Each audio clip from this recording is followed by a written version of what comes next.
Dria, let's do this!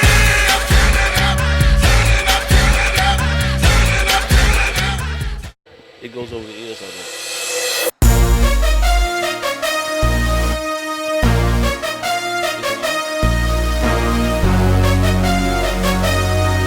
Shake.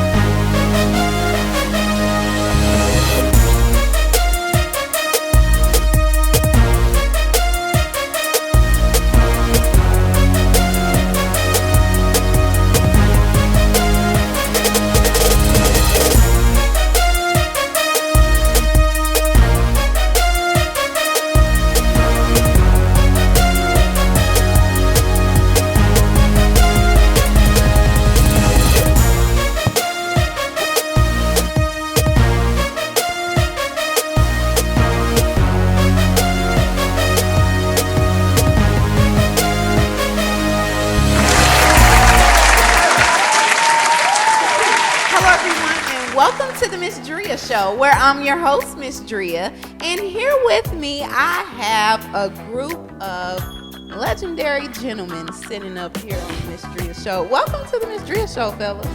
Hey, welcome. Hello. Thank you. How you guys doing today? Excellent. Okay. Well, I appreciate you for coming out. Now, as you see, we do have one of our very own. The one and only A.D. is right here, so he's actually taking a chance to come on the panel. And why? It's because we have some, what would you call something that's in the air that kind of needs to get cleared out? Fog. We have Beef. some fog in the air. Okay? We got to fry up this beef. We're definitely going to touch, that fog. We're going to get that out of here because recently, I'm pretty sure you guys are aware. The B.E.T. Awards aired last Tuesday, and it was shot here in Miami last Thursday, the Thursday before last. Now, there was a gentleman who got up and he made a statement. This statement has been circulating around Miami because there are some people who are from here who know that statement to be false.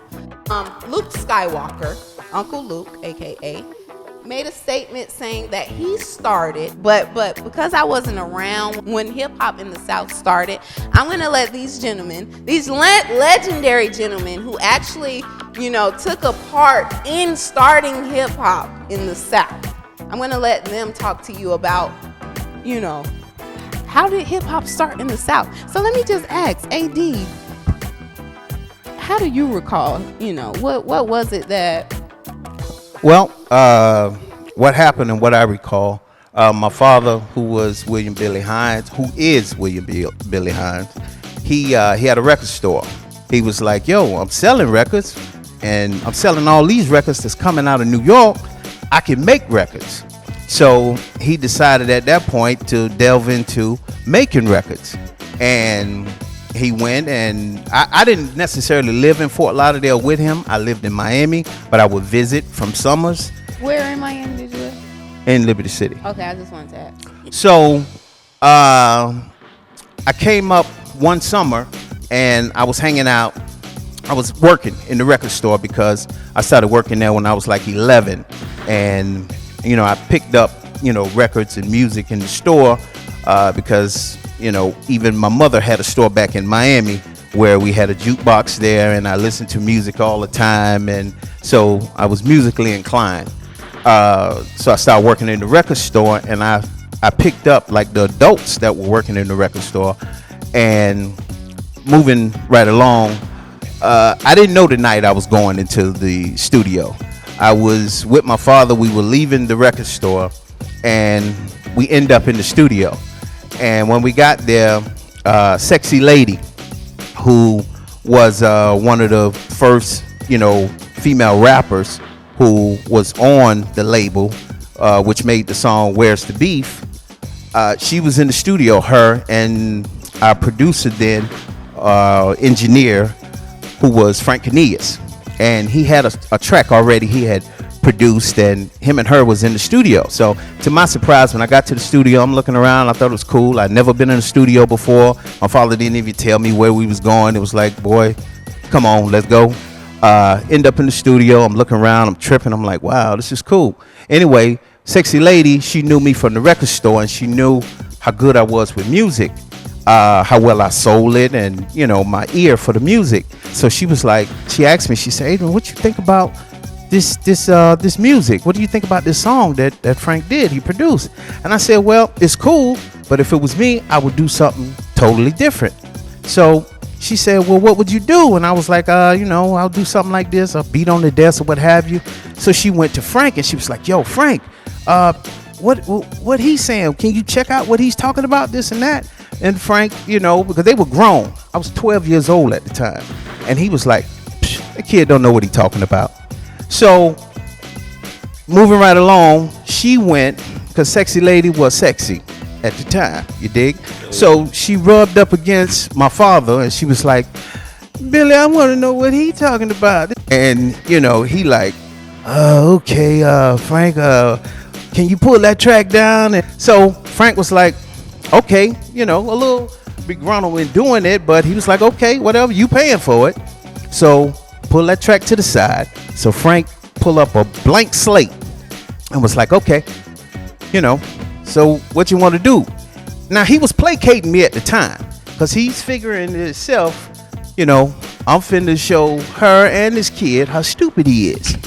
And so he was like, okay, here go the, all right, here go the drum. How you want that to go? So I started beating on the desk, gave him the drum pattern, and it was like, okay, now here's the hi-hat. Now we went through all the sounds, and I picked out the sounds and how they go and, you know, the patterns. And then he was like, well, what melodies? And I was like, okay, ding, ding, ding, ding, ding. You know, this is just stuff that's in my head. Moving right along, once we finished with that track, we never heard that other track again. And we put that record out, and it was a smash hit. Now, one thing I want people to know, back then, my father didn't know anything about producing records. So when it came to credits and different things like that, I didn't get the credit on the record because I didn't even know what a producer was. You know, I was just happy to be in the studio. Hey, this is cool, you know.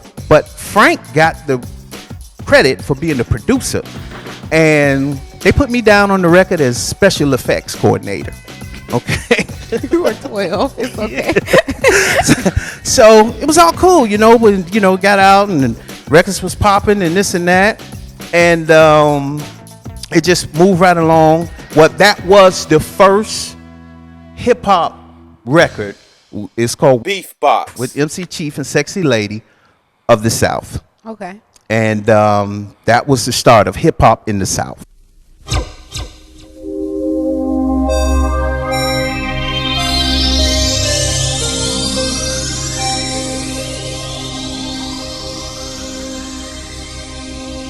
Go for it.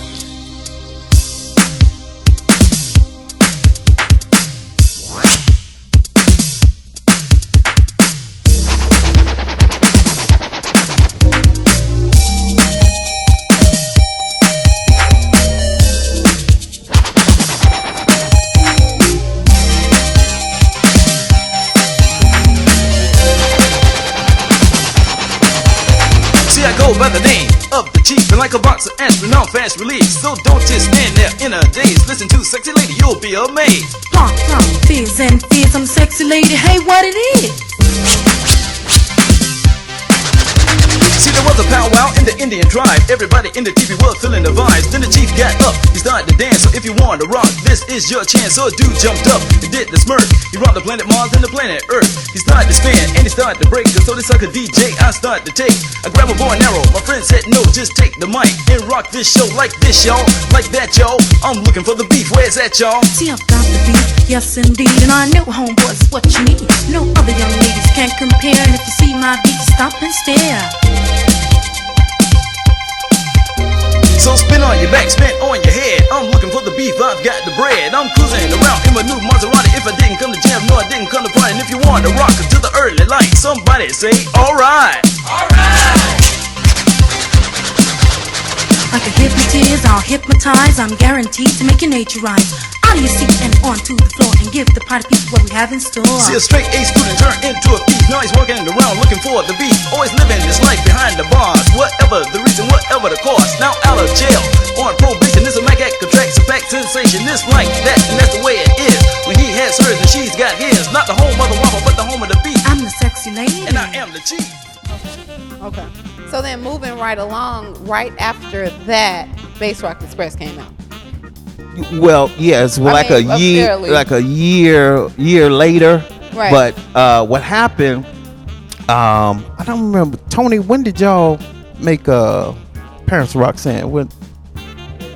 Right after Where's the Beat, the same year, later on that year. So 80. Okay. That was like, we did the Parents of Roxanne. Okay, and I guess you could tell them the story on that. Yeah. Well, the story was like Adrian, said, he was like a little snotty-nosed kid. He used to always come up to the record store. But, he was musically inclined because he would always get back there and scratch, with my friend Fat Rome, rest in peace. Fat Rome, one time with Fat Rome, okay. And so, we all that used to be the hangout spot. So they were, after that, they was working on this record, Parents of Roxanne, which they had Lacy Lace. And I think it was the Mad Hatter or somebody they had doing the Father of Roxanne. So what happened is, they were doing it and they were having trouble getting it down. So I happened to go to the studio that night when they went to lay the vocals down, and the Mad Hatter, he couldn't, he was not a rapper, he was a radio personality, so he couldn't really get it down. So, we was all hanging around the studio. So Billy said, "Gee, do you think you can do this?"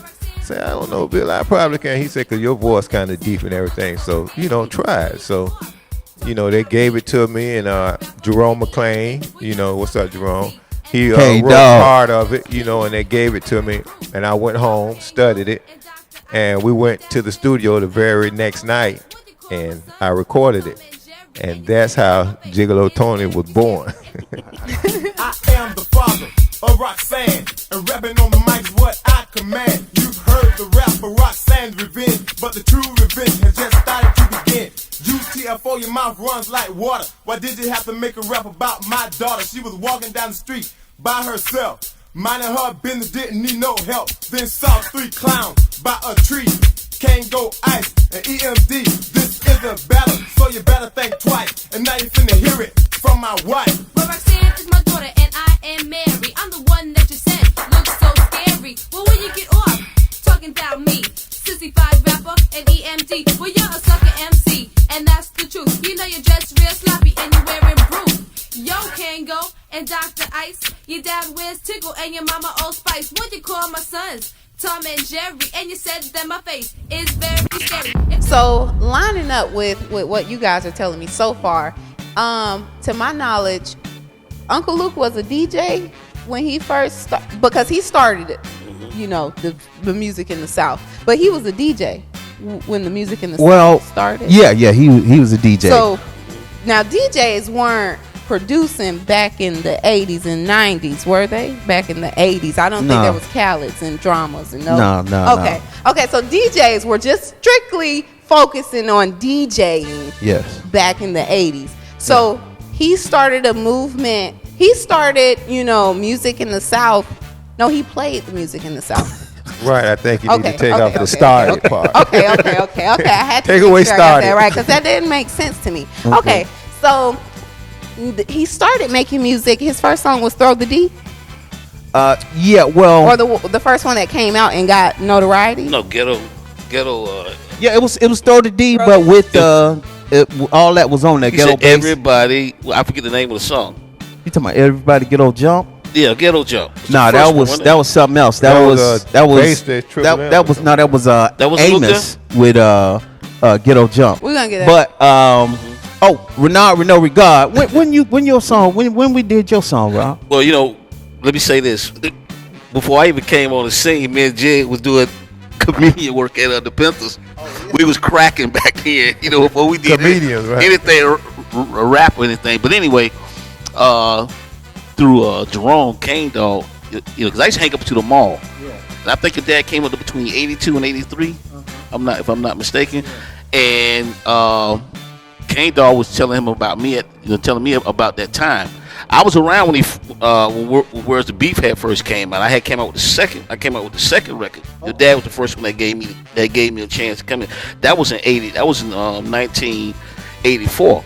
But I know that your dad rocking. Yeah, right. Well, I was rocking a show one lonely day. Well, my crowd wasn't big, but anyway, I wanted to rhyme and I wanted to be a star. But my friends just laughed and said, hardy, har, har. They couldn't believe I was gonna entertain. Renard with no regard, that's my name. It took me 2 years to get me where I am. My voice on record in my music jam.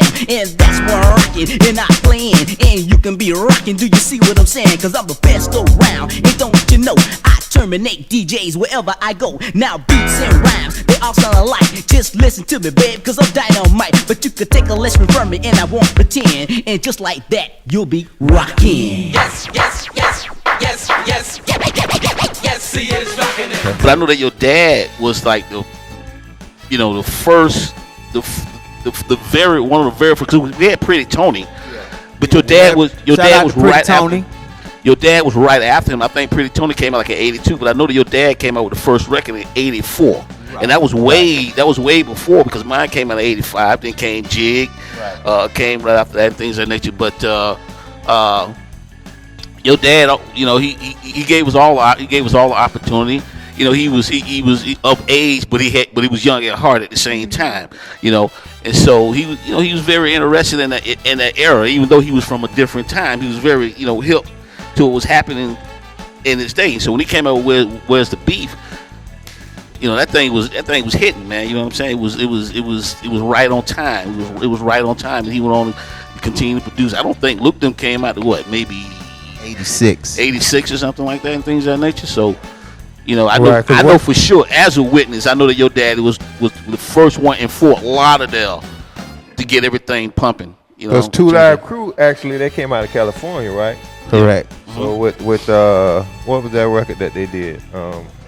Before Throw the D? Right, but it was Revelation. Right. Yeah. So I think they came down to Miami if I'm correct, and that Luke came put that out in record. '85. Revelation. Right, and so Throw the D and all that came out after that, right? Beatbox. Yeah, that came out after that. Yeah, that came out in '86, and from what I understand, I think I read this or seen this somewhere where Pretty Tony said that 2 Live Crew came to him first because, like he said, Pretty Tony he wasn't doing hip hop, but he had started making records before us. He was doing, I guess, like freestyle music and what have you, which Jam the Box, the party's just begun. Trenier, Freestyle Express. Debbie Dell. Man, I looked up and still look up to his music, you know what I'm saying, and what he did because he was jamming so hard till it was ridiculous. He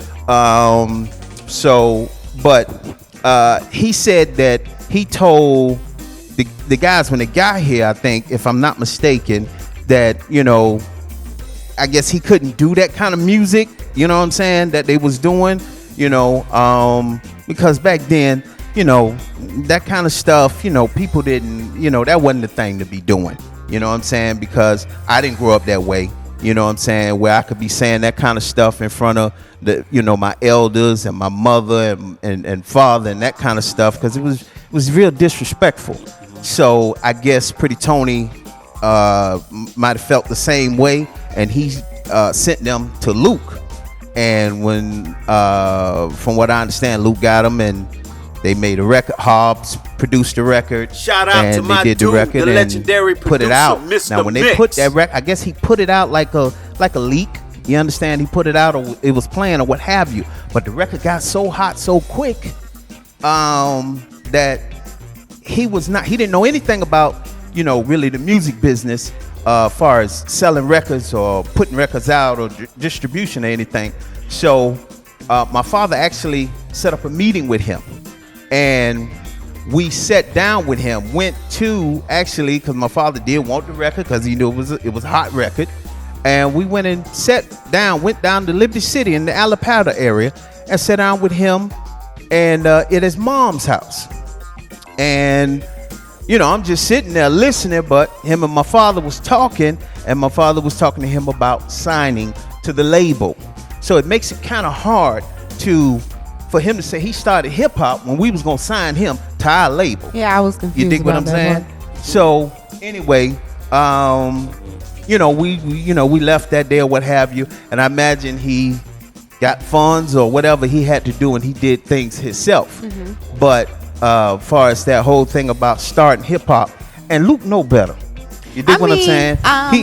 He knows better than that. But there's people that come up and say things like, "Hey, didn't you do this and that?" Because he was on Noriega's show, Drink Champs, and they brought it up the first time I seen it. It was like, from what I understand, Noriega was like, "You started hip hop in the South. You was the first label," and and I can see him like, yeah, and it just rolled from there. I noticed that look on the B.E.T. Awards when like I said, I wasn't necessarily around, but I know the story. So if I've been told this story, throughout all of my years of coming up, I know history. Therefore, when I'm seeing him and every time, just the same way that you explained, his demeanor, his body language, that same look that you gave, that was the same look that he gave on the B.E.T. Awards when I'm watching it as someone who knows, the foundation of the music in the South.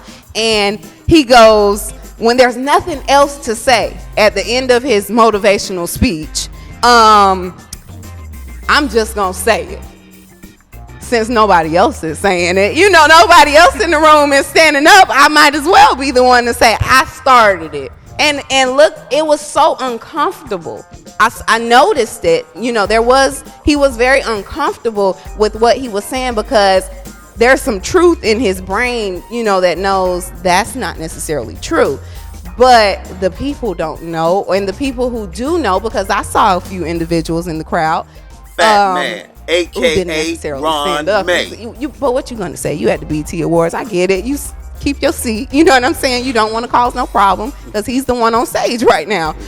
No, Luke was not only not the first, he wasn't even the second or the third. I'm just saying. That's why I have you guys up here because to me, it's one thing, and I give him the credit for what they gave him credit for before he tried to take all of the credit. Starting a parental advisory movement, that sticker, that deserves, all types of accolades, and if he wants whatever, it is a big deal. It really is. Look at the impact it's made in history as far as music. I mean, is that, they regard that with movies in too? Is that why they're so in movies too? Did he have something to do with that? It's everything. Yeah. So look at the impact he has made on history and entertainment. However, do not say you started something you did not start. You started this thing over here. You didn't start this thing over here. Miss Dria, PG and Rated X was back in the 70s. That's when I started little labels.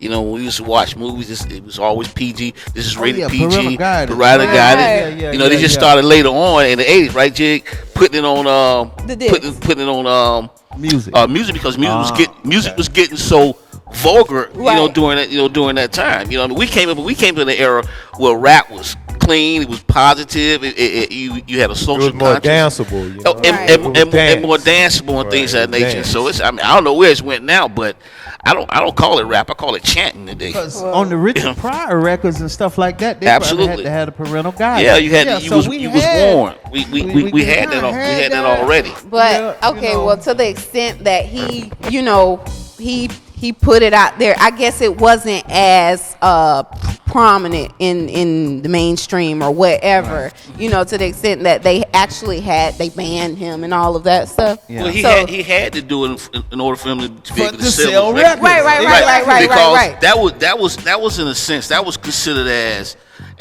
adult entertainment. Right. That's just like that was like equivalent to selling a Playboy book or a Hustler magazine. Right. So he had to do that. Right. His business. Right. Not necessarily, not to take anything away from it, but a lot of people is like, well, what he did that for himself. He did it for himself. He did that because that was for his business. Because if he didn't do, they was taking his records out the store. Right. Not mine. Right. Not Tony's. Right. Not Renard's. They were taking his out. Right. You get what I'm saying? So he did that for his business. Right. In fact, I have one of my best friends who owned a record shop was arrested for his music? for selling his music. Wow. During that time. That's and something. things of that nature. So it was a big hoopla about it. And, Right. And Nick Navarro, I believe, at that time. Nick Navarro, he made it personal. He made it personal. Say man who's illegally selling crack back and arresting people and Right. And by all making crazy it personal, stuff. that made Luke a millionaire. Yeah, You know? yeah, it worked out for him. Yeah, it worked for him. I was just giving him credit for necessarily opening the door for, people to say what they want to say on the record and not have to go through everything that he went through. He fought for that. So I give him that. But like I said, don't necessarily try to take something that you did not, take part in. You were trying to be a part of when it first came out. Now, what I do want to ask you is that what kind of tainted or who tried to taint and put that notion out there that Uncle Luke or someone else started bass music in the South?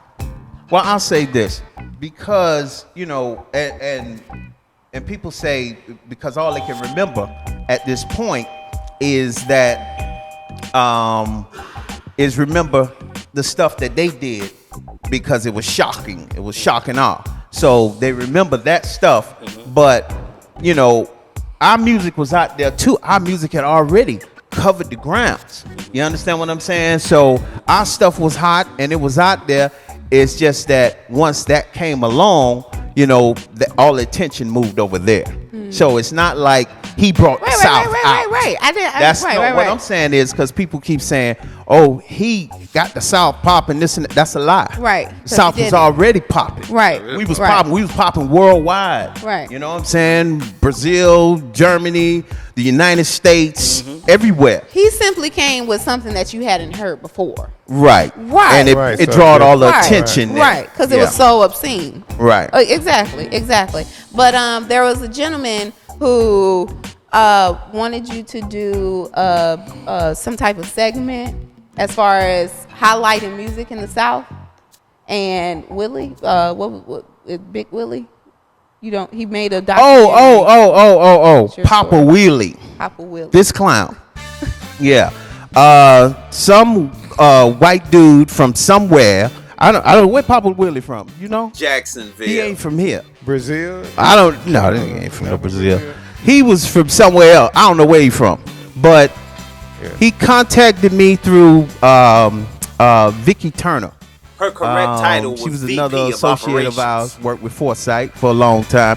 He contacted me through him on Facebook, through her on Facebook, and he was like, "Hey, glad to be talking to you, and what you did and how you created the whole Miami bass sound and all of that, and I'm glad to know this and that, what have you." So back then, that was like about 3 or 4 years ago, maybe 5.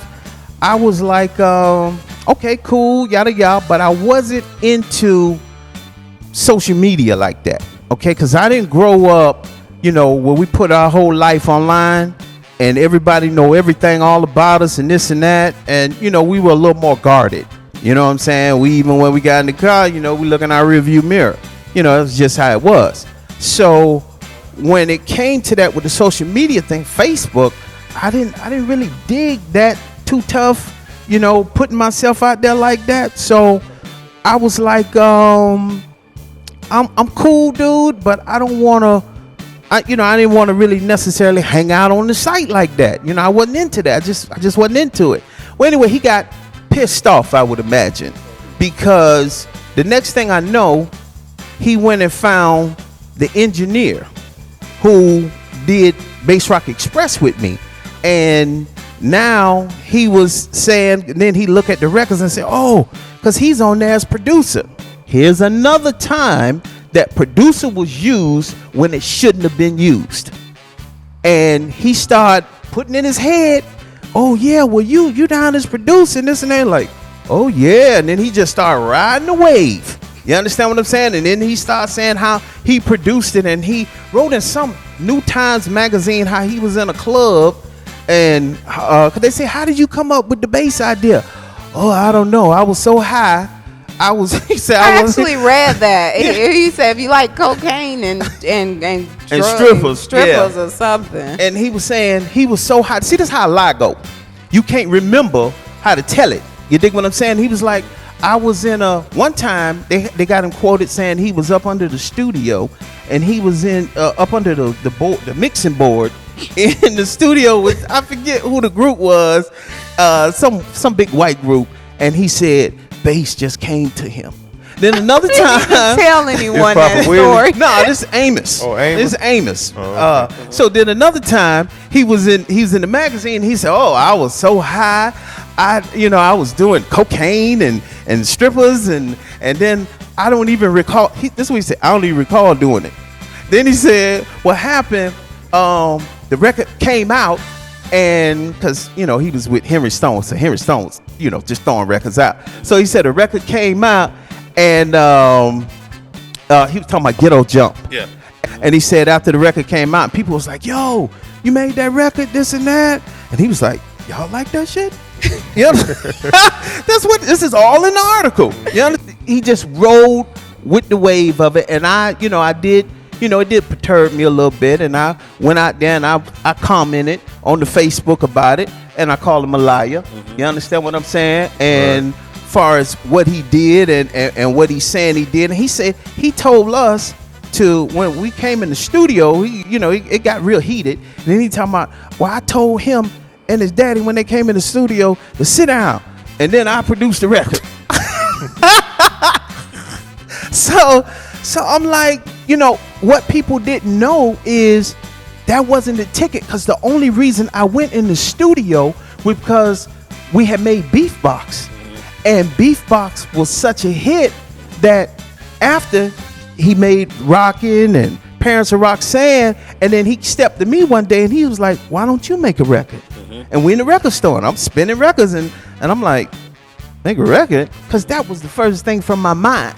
And he was like, why don't you make a record? And I was like, okay. And then he was like, yo, you should make a record, because CM had a record back then. The only one had this record with this train sound in it. And he was like, he wanted that kind of sound. So he was like, yo, why don't you make a record like this record here? You dig what I'm saying? So that's where the express part came in. Now, as far as the bass, the stereo system, it had bass and treble on it. And I have the bass always crunk. I could never get enough of the bass. You understand what I'm saying? So I was like, so when I got a chance to make a record, I focused on the bass. You understand what I'm saying? That's what I wanted, and so that's how I was like, I want bass as solid as a rock on an express. It couldn't be stopped. But do you remember when we first discovered the hum when it came? On the 808? Yeah, no, it was before the 808. We even knew about the 808. Run DMC had that song, Daryl and Joe. And then that hum would come in. Your dad, you always sitting around like, he was calling everybody, man, wait, how can we get that sound, man? I tell you where, because I love that. I love Dumb Girls. I love those different things. But, if you listen to It's Tricky, Run DMC actually bit some of my stuff.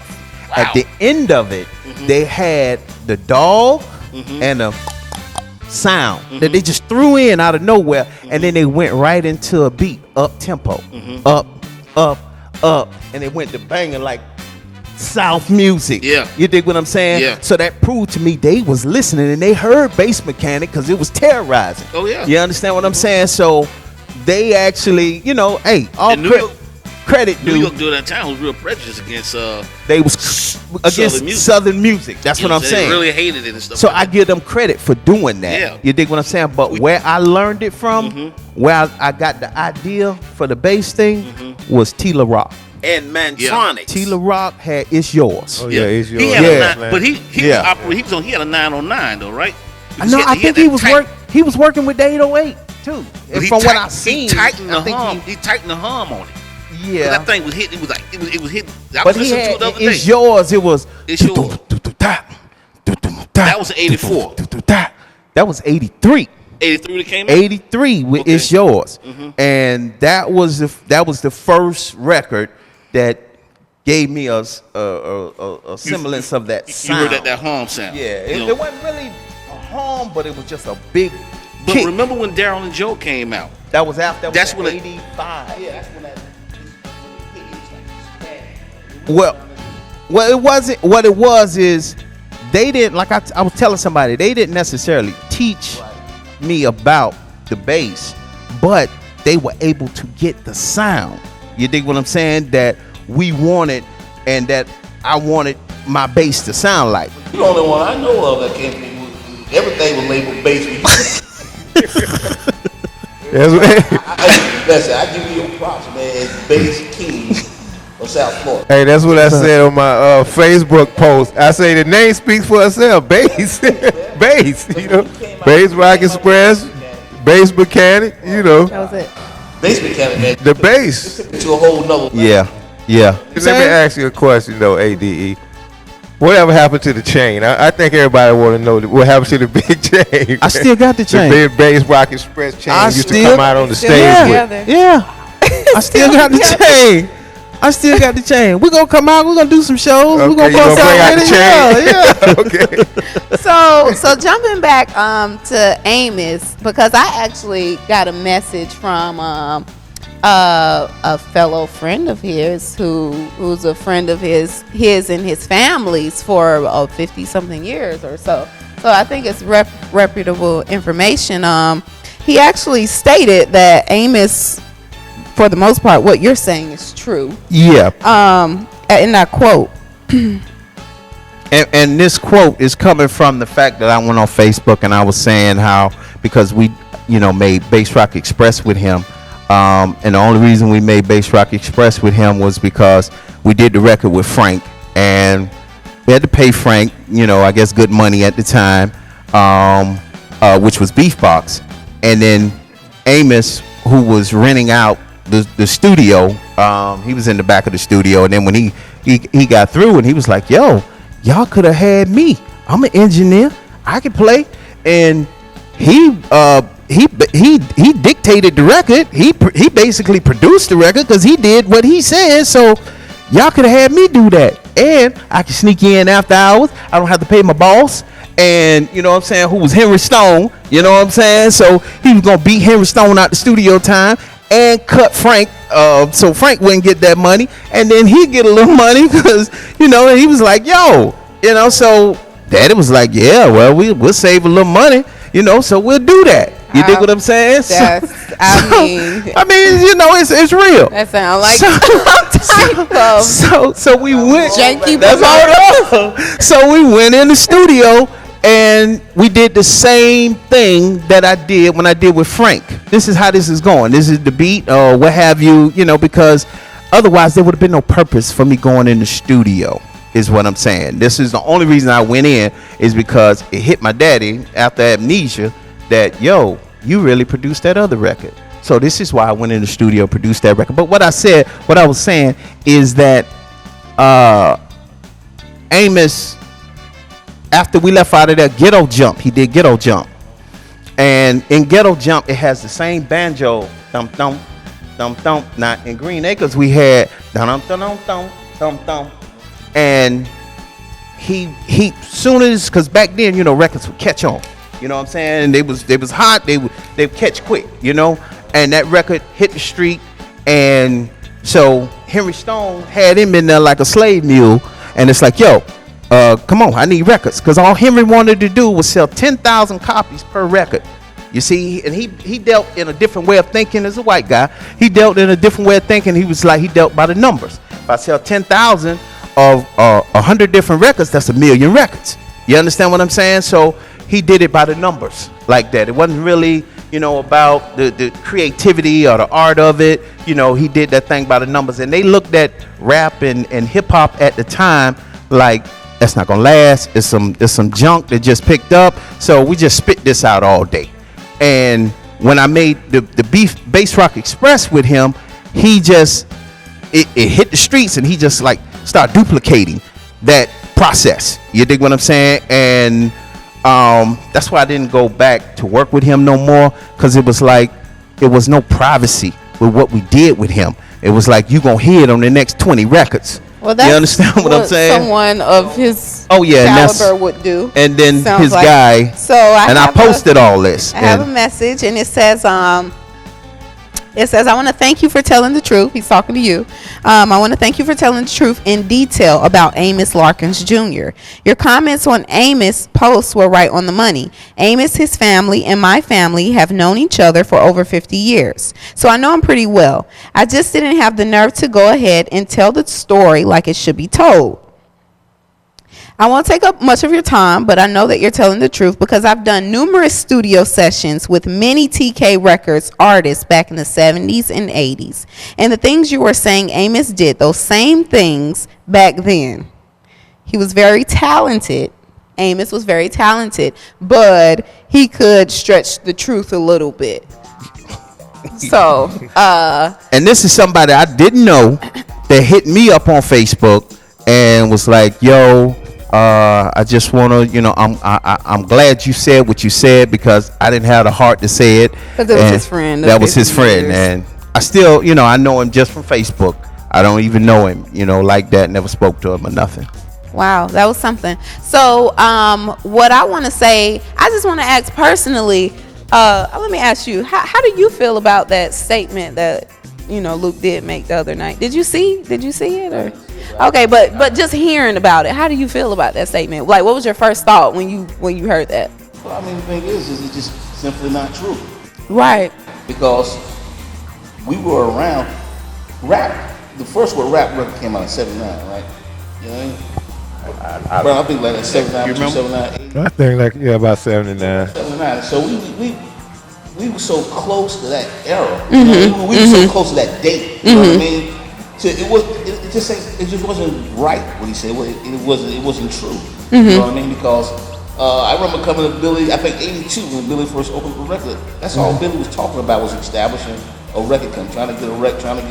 I think we were trying to figure out he was dealing with Frank Cornelius during that time. So I know for a fact, you know what I mean? For a fact that Billy was the first here in South Florida to come out with the rap label. I mean, when I look up, when bass music started in the South and who started it, Luke name comes up, but it says nothing about pioneering the music in the South. It said, of course, he added to it. He helped. I think this name comes up a lot simply for this fact that he was so very controversial. That is the key. So that's so he's gonna buy, he just by default he's just gonna get more. Right. Because that's how it was. Right. So people, there's a lot of people out there that do things like, for instance, when I'm reading the Jet book and I saw this little plain looking little man with a little hat on that wrote just about all the Elvis hits. He's a little black man. But he never got the credit for it. But he's a Jet book, just a little plain looking little man. He wrote writing Jailhouse Rock, you know what I'm saying? Love Me Tender, all these things, but he didn't get the credit. Jailhouse, that wasn't what was that guy? Right. But there was a guy, Chuck Berry. Was it Chuck Berry? No, not Chuck Berry. King of rock and roll. Okay. He gave it to Elvis because he was, of color. But the thing is that he didn't take songs from him though. Yeah, he stole. Yeah, that's what I'm saying. Okay. Sorry, because Chuck was the first one that came out. Right. With that sound. Okay. Then because Chuck was out in '55. Elvis didn't come out till like '56. Okay. But Elvis had a little. I forget the black. I saw it in the Jet book some years ago. This little black man had wrote all these songs for Elvis. Wow. But he never got any credit. Wow. So he was like the first ghostwriter. Wow. Okay, so with all of this, this news that we've encountered here tonight, I'm glad that we were able to clear some things up. But we do appreciate you, Luke, for doing everything it is that you did. No one is taking anything from you. We just don't want to give you anything extra that doesn't belong to you. That's the problem here. So that was the big issue. We just had to clear that up. Yeah. Give the next man, his credit and take yours and keep just it moving. Just like you did when Peter Thomas came out and said what he said, and you came out and you ripped him, and then you went and threw Khaled under the bus as a casualty of war. because you felt like Peter Thomas disrespected.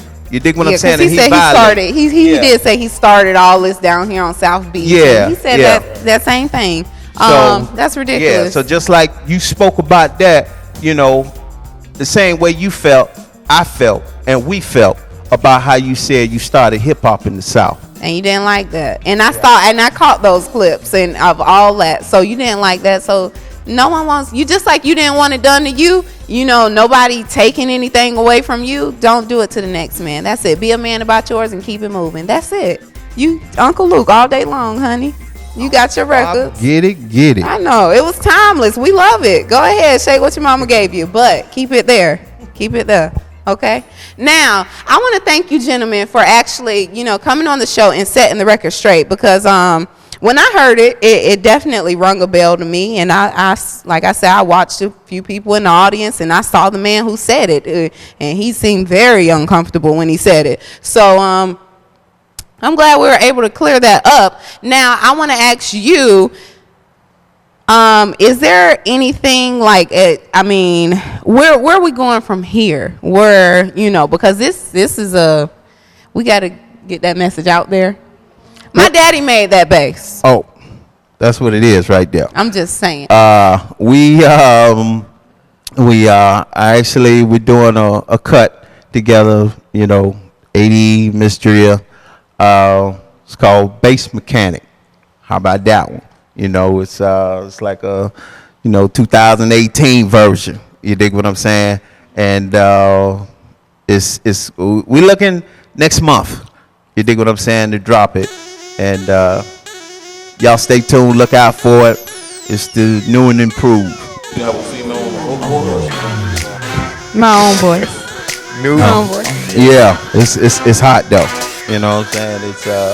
It's called Bass Mechanic, and Miss Dria, and it's Bass Mechanic. My daddy made that bass. My daddy made that bass. Yeah. And the funny thing about this record, can I share? The funny thing about it is that we made it. It is of course we're gonna touch it a little bit, but it's completed.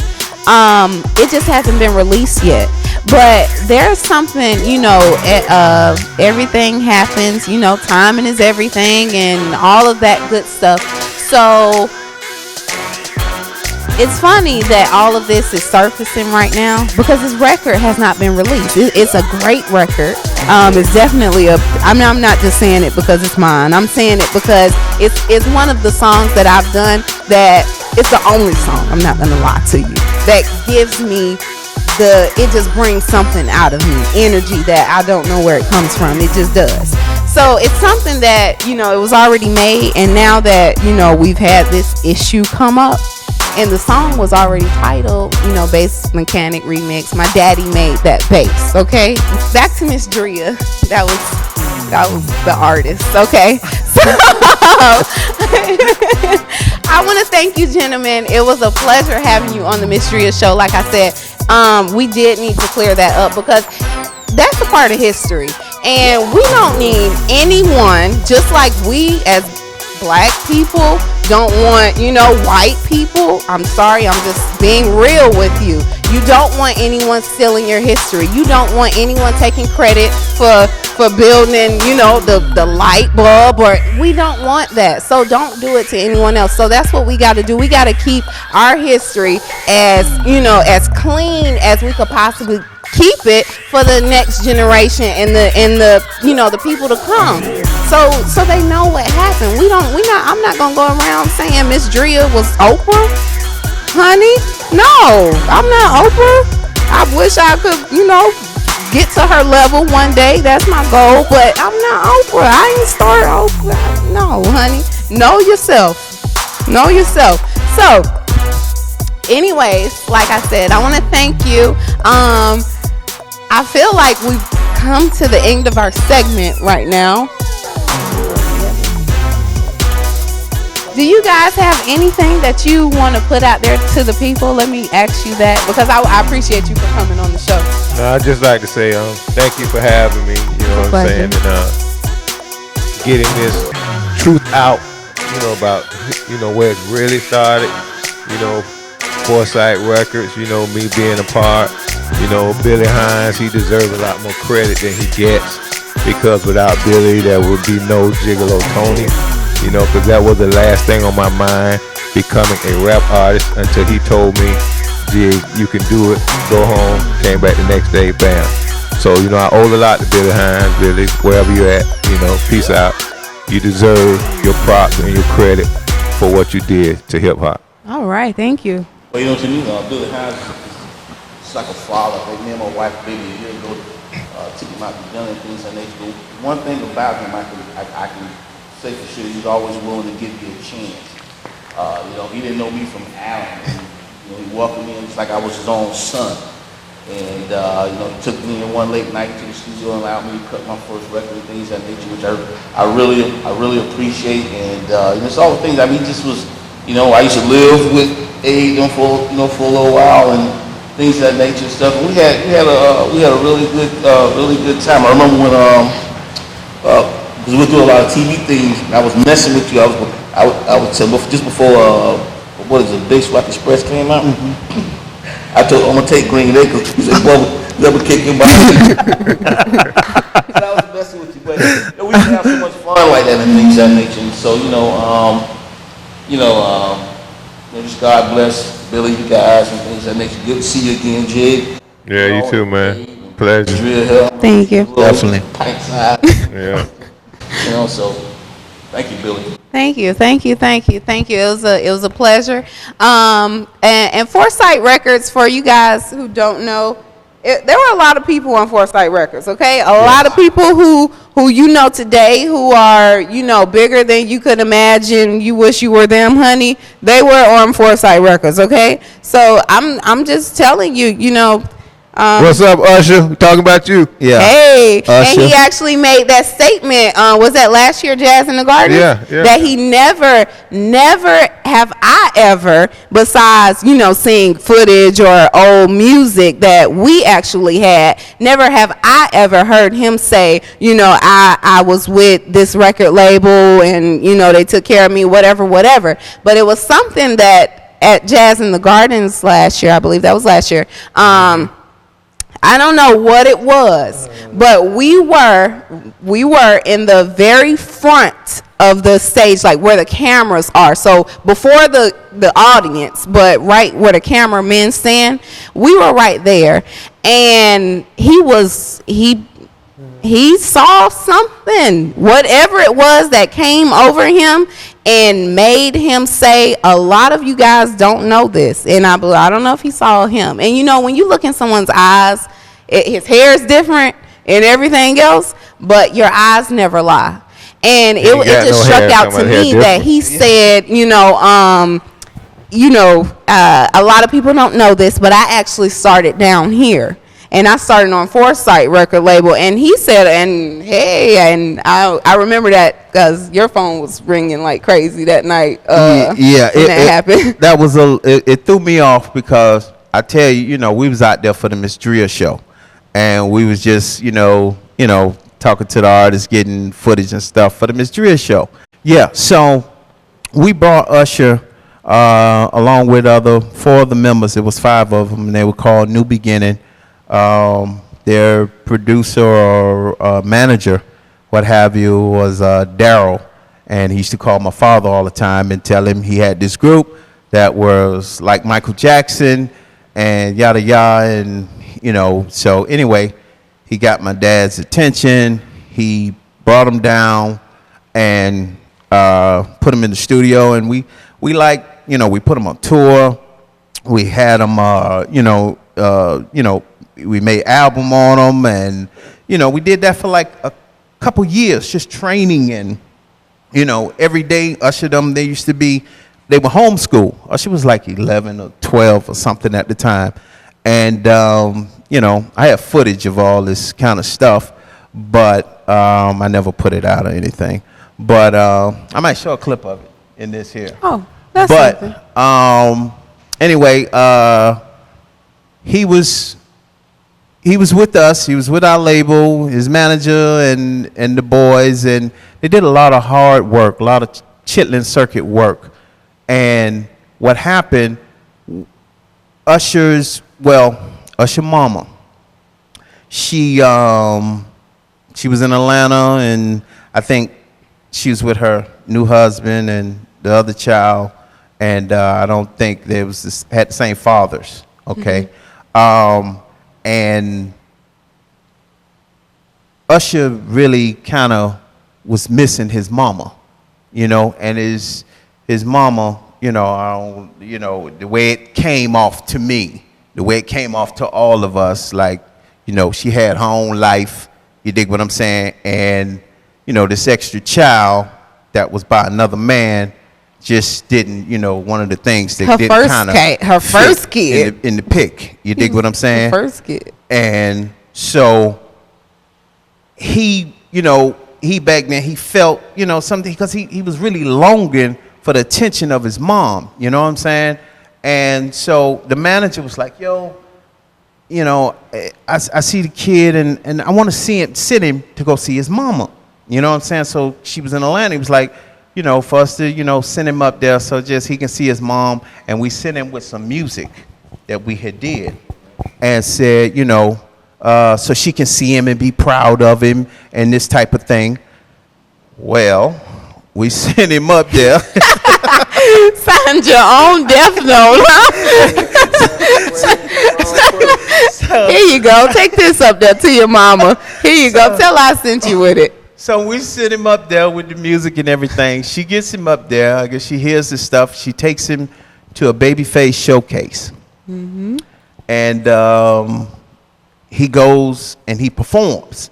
And they're looking and they're like, this kid, how he's performing. And not understanding he's had years of training. You dig what I'm saying? On how to perform and how to do his thing. And they were so enthralled with him. They was like, wow, they wanted him. Babyface said he wanted him. So, and they said, it was like, well, he's with the group. It's like, we don't want them, whoever they are, because they didn't see him. You dig what I'm saying? It was like, we want him, and by himself. So what she did, she sent us a letter, had her attorney send us a letter to cease and desist on everything with him, yada yada, and and she was going to do her own deal and take him now, and she was now the doting mother, loving mother, and hey, this was her son. Yeah, you know what I'm saying? So we straight got screwed out of that. The reason people say, well, why y'all didn't fight or this and that? Well, the thing was, at the time, he was nobody. You understand what I'm saying? So it wasn't, financially, it wasn't wise because he hadn't did anything yet. We was just gearing up to do something. Is he from Fort Lauderdale? No, he from Tennessee. Yeah, Chattanooga. We brought him down. Yeah. You missed the story. Where you at? Where you at? You were sleeping while he was telling the story? No. I remember Tennessee, Yeah. Because when, they got here, they, like they wanted me to produce something. They used to, like, will you produce something on us? Because they was like, back in Tennessee, another point to say we was jamming. It was like, it was the king up there. You dig what I'm saying? But that was across the South. You dig what I'm saying? But he, and West Coast and California, that's how we lost that deal, and his mom took him, and she was like, yo, it's whatever. You know what I'm saying? Rest is history. So what he did, I'm going to tell you, I was at the concert, and I was in front of the stage. This is what happened. Now, they'll tell you, we never heard Usher say anything about that part of their history. Sweep that under the rug, big time. They ain't even like to talk about that. You dig what I'm saying? Because, PR-wise, it was real crucial what happened. And then these boys, they used to, be in hotel rooms or back at our house or whatever, sleeping on the floor. You know what I'm saying? They came up from the muscle together. You dig what I'm saying? And it was like, here, he got on and never looked back. You dig what I'm saying? So that's not good for PR. Yeah. And the thing was, the boys told me one time they saw him because they were still doing shows, and they said they saw him, and and he was like, you know, he was sorry and this and that or whatever. And I understand he was a kid, but at some point you become a man. Up, right? You know what I'm saying? And you know, and the lead singer in the group could sing way better than us. You know what I'm saying? But you know, I was at the concert, back to the fest thing, and I'm sitting there. I was with the camera, and I was videotaping because I was trying to get some footage, and Babyface was on. And then what happened? This dude comes out on stage, and he just come out dancing, and I didn't even recognize him. You know what I'm saying? And I'm like, who is he? Man, I'm trying to get Babyface, man. I'm trying to get, I'm like, you know what I'm saying? Because like, yeah, it was Usher. I didn't even recognize him. And then I looked, and he was staring at me. Now, all the women now, like she said, we right here, and the crowd is behind this barrier. So all the women and everything I hear in the crowd. And he's standing, I got the camera looking at Babyface like this here, and I'm looking at him, and he looking at me, and I'm like, you look familiar. I'm not, what I say, I was like, why you looking at me? Yeah, I'm like, nigga, why you looking at me? Only women out here, nigga, you looking at me. And you done heard about it, right? So, Nah. So I'm tripping because I'm like, I didn't even know who it was, but I'm like, dude, why you looking at me like that? And he was dancing, but he looking at me, staring me right in my face. So I'm like, and it didn't even hit me right then. You know what I'm saying? Because I'm tripping, dude. Why you looking at me like that? Because I felt uncomfortable. Real talk. You know what I'm saying? So you know, then you know I went back to the tent. The tent, and I was over there, and then when he came, because he came out on the time of Babyface performance, but he was coming out after to perform. So when he came out to perform, I wasn't there in front of the stage. I wasn't over there at the time, but he came out, and then he said, you know, I started right here, and at, you know, Foresight Records and this and that. So everybody like, whoa, you know. I remember Tony was out there in the crowd. The fact that he said it, it was like, where is it even coming from? Yeah, it was like, where it was coming from. Why are you even saying this? Yeah. Nobody knows this, you know. And you never say it. Right. Nobody. And this is, it was crazy because it's like, you performing, you singing and dancing. This is not unsung. We not doing no interview on you, honey. He just felt the need to get that off of his chest. Pouring out his heart, And it was like, oh, I mean, to someone else, it would have been like, okay, I don't care. But it was I like, didn't think about it. I didn't think about it right then. But she told me when I got back, she was like, he recognized you. I was like, girl, please, you tripping.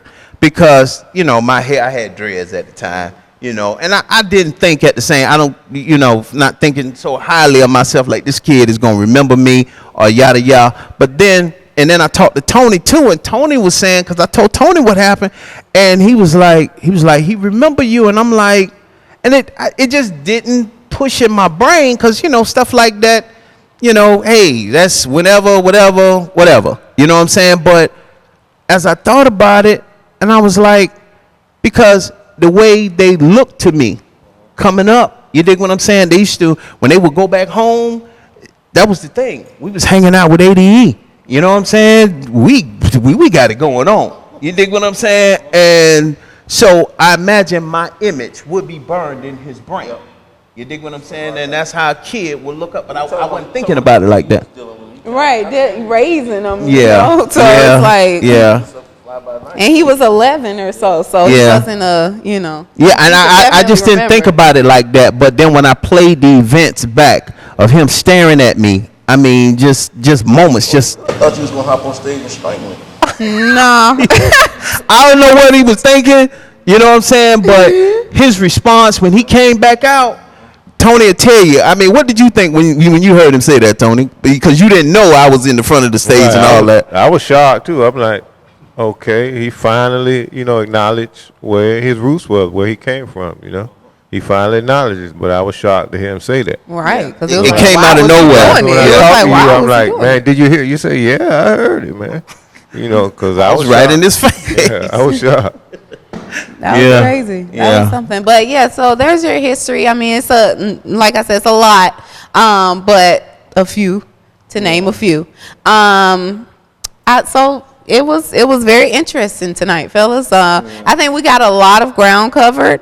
I think that this is only the beginning, because I honestly it doesn't just end here. A lot of people have to know about the history, their history. We are all a part of. We all love music, first of all. So this is a part of all of us. It's a part of all of us. Well, I recommend Wikipedia. You recommend Wikipedia? Sit down on Wikipedia.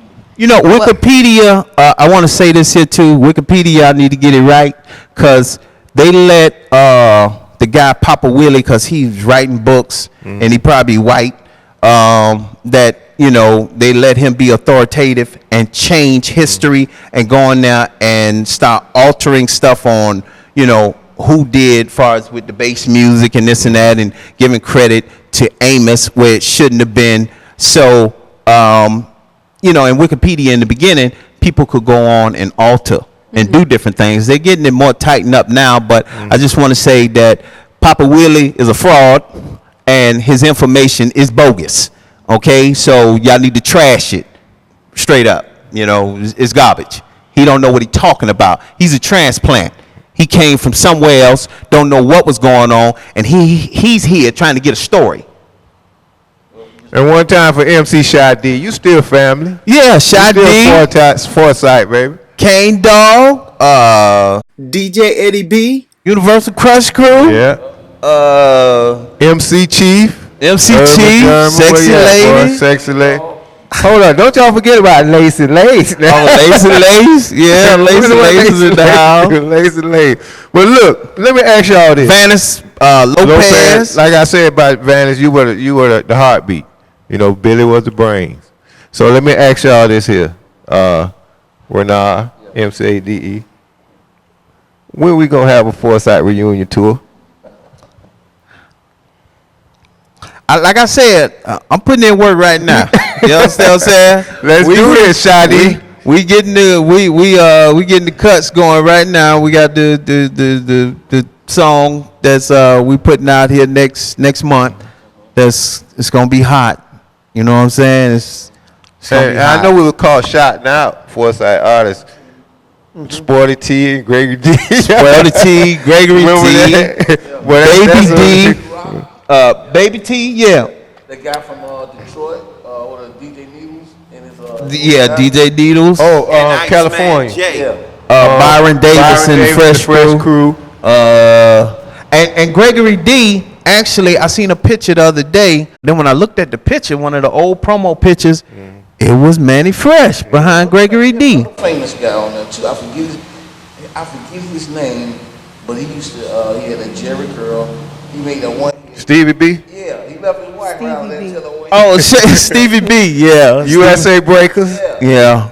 And what was the guy named Real Lyricist? I forgot what his name was. Had the ball MC head. Player, right. MC Player, yeah. Foresight. Shout out to Petey Green, 9mm. You know what I'm saying? Him and Sam. Cooler. Yeah, Cooler in the house. We can't forget our homeboy KJ and the fellas. Yeah, that crook. Anyway, have mercy. I ain't say that now. Yeah, I said that, nigga. KJ, crook. Well, that's why the reason you ain't bring him up. Yeah, I ain't that nigga around me, man. Go ahead. it was a pleasure sitting in front of you all tonight. Like I said, I am glad that we were able to have this conversation. Believe there is more to come. It's only going to start surfacing out slowly. But I would like to thank these gentlemen for actually coming here and talking to me about this bit of history that we all need to be, corrected on. So, I mean, I kind of knew it, but for y'all, I was trying to help y'all out. But thank you, gentlemen. It was a pleasure having you on the show, and I do look forward to seeing you. If any of you would like to give your social media, I would love to give it to the people, starting with you, Mr. Renard. www.cub Books.com. Okay. And how can we? Cause I know you. Tell us what you got going on. I know you got something going on. Well, I've been preaching gospel for almost 20 years now. Amen. I wrote my first book back in 2008, which the school board of Broward County picked up. It's called People. It's a big book of quotes and comments on the different attitudes of human nature. And I wrote 2 other books since then. A book on forgiveness, another book on called Watch What You Say, The Power of Words. I'm currently working on some more material as well that I want to put on. I have a small little publishing company called Right Stuff Publishing, and things of that nature. I just like to go and do seminars and different things of that nature and speak and spread the word of God. All right. All right. Amen. Well, let me ask you a question. Are the doors of the church open? Yes, honey. Are the doors of the church open? Reverend Dria. All right. Well, tell the people where they can come to. Well, I don't have my own church. It doesn't matter. Where are you? Fort Lauderdale. Okay. Just anywhere in Fort Lauderdale. Thank you. Thank you. Pick any church. He there. He's there. Okay. Thank you. What about you? Would you like to give them your social media, AD? Adrian M.C.A.D.E. Hines on Facebook. I don't know what that Instagram is. I think it's like M.C.A.D.E. 12. Yeah, something like that. Yeah. My thing is, I just basically behind the scenes working the Miss Dria thing, and so it really don't matter about mine. Tony? That's not true. You have to work the Miss Dria thing. It matters a lot. Okay. All right. Cool. Thank you. Well, my social media is Gigolo Tony K, at gmail.com. You can hit me up. Got a video that I'm working on, new single that it's not new, but it's new to y'all because y'all ain't really heard it yet. So, some things like that got going on, and hopefully we can get this tour off. Get back on the road. Real talk. So we're ready to get out there and make some money. I and know. do this Maybe I thing, could sign up and get in this rodeo with y'all. I'm just trying to get on the stage. Hello. Okay. We have come to the end of our segment. It has been a pleasure sitting in front of you. I like to thank my guests who came out tonight. I would like to thank all of you for staying tuned with us. I would like to thank the entire Universe Miami Network family for allowing us to be on this beautiful platform. I would like to thank my model gang family. I would like to thank my crew here for helping put on the Miss Dria show. I would like to thank my audience for coming out and watching. It was a pleasure having you. I look forward to seeing you next Thursday at 8. It has been a pleasure and good night. Peace.